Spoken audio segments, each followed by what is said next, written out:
اب سوال پیدا ہوتا ہے قیام اللیل سے مراد کیا ہے؟ یہاں پہ میں ذرا تراویح کا جو پس منظر ہے وہ بیان کر دینا چاہتا ہوں۔ دیکھیے، جیسا کہ ہم نے خطبے میں بھی دیکھ لیا، اللہ نے قیام اللیل جو ہے اسے فرض نہیں ٹھہرایا تطوعا، قرآن مجید میں بھی اس کا کوئی ذکر نہیں، احادیث میں اس کی تشویق و ترغیب پوری موجود ہے۔ ایک اور حدیث بھی ہم بعد میں پڑھیں گے اس پر۔ اس کا پس منظر کیا تھا کہ اس کو چھوڑ دیا گیا۔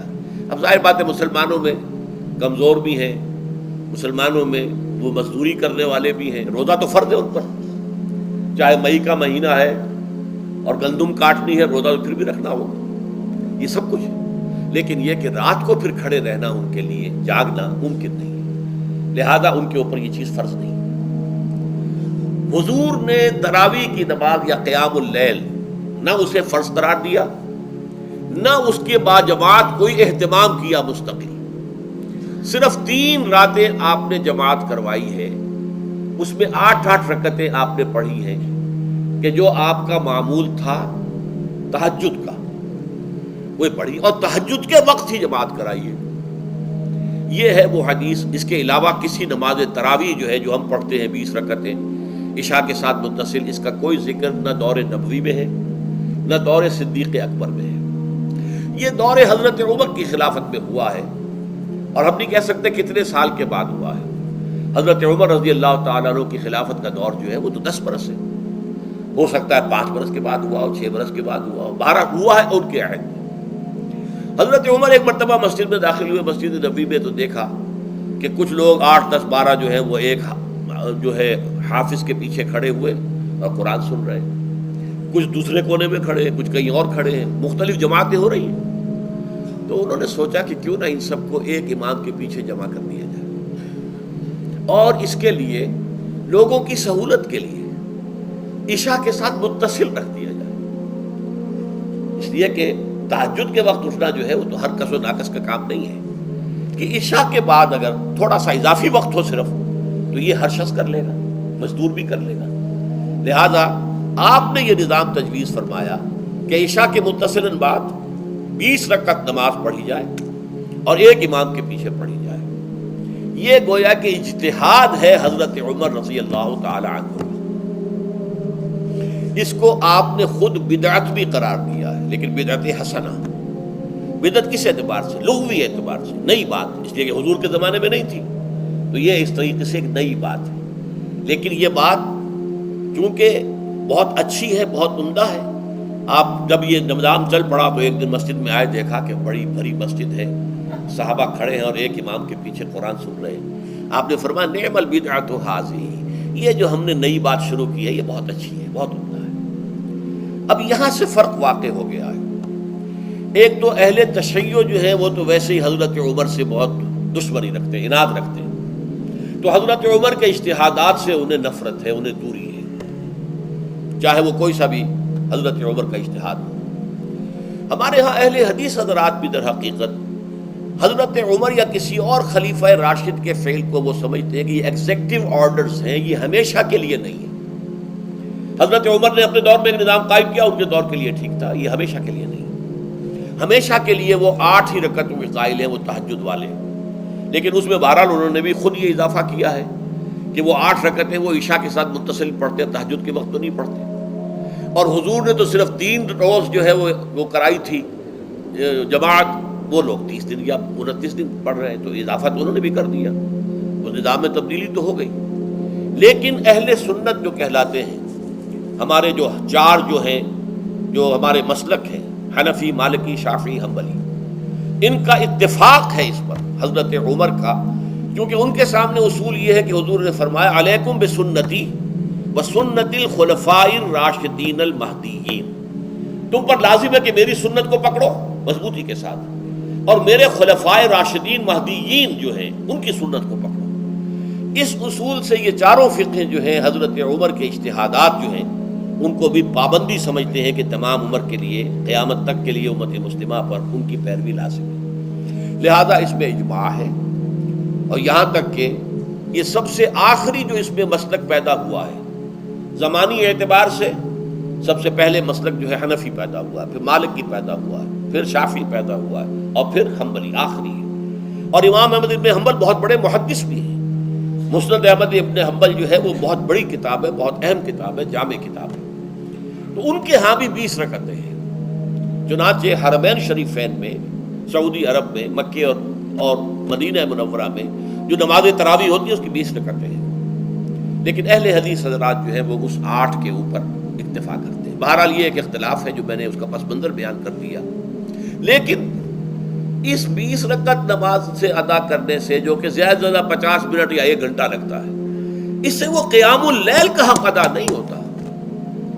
قیام اللیل کا تو کچھ اور ہی تقاضا ہے. قیام کسے کہتے ہیں؟ یہ سورہ مزمل سے واضح ہوتا ہے. یا ایھا المزمل قم اللیل الا قلیلا نصفہ او انقص منہ قلیلا او زد علیہ ورتل القرآن ترتیلا. آدھی رات یا آدھی رات سے کچھ کم، یعنی تہائی رات، یا آدھی رات سے کچھ زائد، 2/3 رات، یہ ہے قیام اللیل.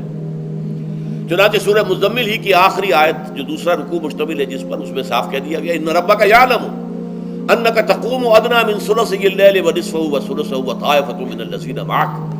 اے اللہ کے نبی، اللہ خوب واقف ہے کہ آپ بھی اور آپ کے ساتھ ایک جماعت بھی رات کو کھڑی رہتی ہے، 2/3 رات یا آدھی رات یا 1/3 رات. تو یہ سارا معاملہ جو ہے قیام اللیل کا، گویا کہ کم سے کم 1/3 رات پر اس کا اطلاق ہو سکے گا، یہ نہیں کہ 1 گھنٹے. اب اس کے ضمن میں دیکھیے حدیث پڑھیے. تیسری حدیث ہے ان عبداللہ ابن عمرو ابن العاص رضی اللہ تعالی عنہ. یہ وہی عبداللہ ابن عمرو ہے جن کی میں نے آپ کو حدیث پہلے سنائی ہے. یہ ساری رات کھڑے رہتے تھے، پوری رات، اور ہر روز روزہ رکھتے تھے، جس پر حضور نے منع کیا، لا تفعل، مت کرو ایسا. رضی اللہ عنہما، یہ خود بھی صحابی ہیں اور ان کے والد عمرو بن العاص بھی صحابی ہیں. ان رسول اللہ صلی اللہ علیہ وسلم قال، کہ اللہ کے رسول صلی اللہ علیہ وسلم نے فرمایا الصیام والقرآن یشفعان للعبد. روزہ اور قرآن بندے کے حق میں شفاعت کریں گے. یقول الصیام، روزہ یہ عرض کرے گا اللہ کی جناب میں، اے رب پروردگار، انی منعتہ الطعام والشہوات بالنہار، میں نے تیرے اس بندے کو دن کے دوران کھانے پینے سے اور اپنی شہوت کا تقاضا پورا کرنے سے روکے رکھا، یہ میری وجہ سے روکا رہا، تو میری شفاعت اس کے حق میں قبول فرما. فشفعنی فیہ، میری شفاعت اس کے حق میں قبول فرما. ویقول القرآن، قرآن کیا کہے گا؟ منعتہ النوم باللیل، میں نے اسے رات کے وقت سونے سے، نیند سے روکے رکھا. فشفعنی فیہ، تو اس کے حق میں میری شفاعت قبول فرما. حضور فرماتے ہیں فیشفعان، ان دونوں کی شفاعت قبول کی جائے گی. یہ ہے قیام اللیل. یہ قیام اللیل صرف تراویح کی نماز سے جو پڑھ لی جاتی ہے. اور ہمارے ہاں تو یہ ہے، وہاں کم سے کم یہ تو تھا، صحابہ کرام کھڑے ہوتے تھے تو جو قاری پڑھ رہا ہوتا تھا وہ ان کے دل میں اترتا جاتا تھا، اس کا مضمون اور مفہوم جو ہے ان کو معلوم ہے، لہذا وہ اس کی زبان سے نکلا ہوا ہر لفظ ان کے قلب کی گہرائیوں تک اتر رہا ہے. یہاں تو یہ ہے پیرٹ لائک حافظ ہے، اسے خود پتہ نہیں میں کیا پڑھ رہا ہوں. اکثر حفاظ جو ہیں وہ عالم تو نہیں ہوتے، اور جو سن رہے ہیں انہیں کچھ پتہ نہیں ہم نے کیا سنا ہے. تو ٹھیک ہے، کم سے کم ثواب تو انہیں ملے گا کہ انہوں نے وقت نکالا ہے. 1 گھنٹہ ہی اضافی صحیح، لیکن بہرحال اس کا وقت تو انہوں نے نکالا ہے، محنت کی ہے، کھڑے رہے ہیں، ثواب ملے گا. لیکن جو مقصد ہے وہ حاصل نہیں ہوتا. اس مقصد کے حصول کے لیے اول تو قیام اللیل کی کم سے کم مدت 1/3. اگر کوئی شخص فرض کیجئے کہ اس کے ہاں کوئی اور انتظام نہیں ہے، جیسا کہ ہمارے ہاں ہم نے انتظام کیا ہے بڑے بڑے شہروں میں دورہ ترجمہ قرآن، اس میں ہمیں 5 گھنٹے لگ جاتے، نصف شب کے قریب تری جو ہے معاملہ ہو جاتا. اس میں کیا ہوتا ہے کہ ہر 4 رکعت سے پہلے جو اس کے اندر پڑھا جانا ہے حصہ قرآن کا، اس کا پہلے ہم مطالعہ کرتے ہیں بیٹھ کر، ترجمہ اور کچھ موٹے موٹے نکات کی جو ہے وضاحت. پھر کھڑے ہو گئے اور قاری صاحب کے پیچھے 4 رکعتوں کے اندر وہ 4 رکوع یا جتنے بھی ہیں پڑھ لیے، سن لیے. پھر بیٹھ گئے 4 کے بعد پھر اگلی 4 رکعتوں کے اندر جو کچھ پڑھا جانے والا ہے اس کا ترجمہ، اس کی تفہیم ہو گئی، پھر کھڑے ہو گئے، پھر سن لیا. اس طریقے سے 5-6 گھنٹے میں تراویح ختم ہوئی. تو تراویح بھی ہو گئی، حضرت عمر کے اجتہاد پر عمل بھی ہو گیا، 20 تراویح ہو گئی. لیکن یہ ہے کہ اس کے ساتھ جو اصل غرض و غایت ہے قیام اللیل کی، وہ بھی حاصل ہو گئی. یہ ہم نے 17 سال پہلے شروع کیا تھا یا 18 سال پہلے، اور وہ انشاءاللہ اللہ کے فضل و کرم سے اب چل رہا ہے. بڑے بڑے شہروں میں ہو رہا ہے، لاہور میں جن مقامات پر ہو رہا ہے وہ تازہ جو ندائے خلافت ہے اس کے اندر آپ اس کی فہرست دیکھ لیں. کراچی میں تو اس سے غالباً 3 گنا مقامات کے اوپر وہ کام ہو رہا ہے اور دوسرے شہروں میں بھی ہو رہا ہے. تو اس سے در حقیقت وہ غرض و غایت، وہ حکمت جو ہے پوری ہوتی ہے کہ یہ دونوں چیزیں پیرلل ہیں. من صام رمضان ایمانا واحتسابا غفر له ما تقدم من ذنبه ومن قام رمضان ایمانا واحتسابا غفر له ما تقدم من ذنبه. تو صیام اور قیام جو ہے ان دونوں کا حق ادا ہو جاتا ہے.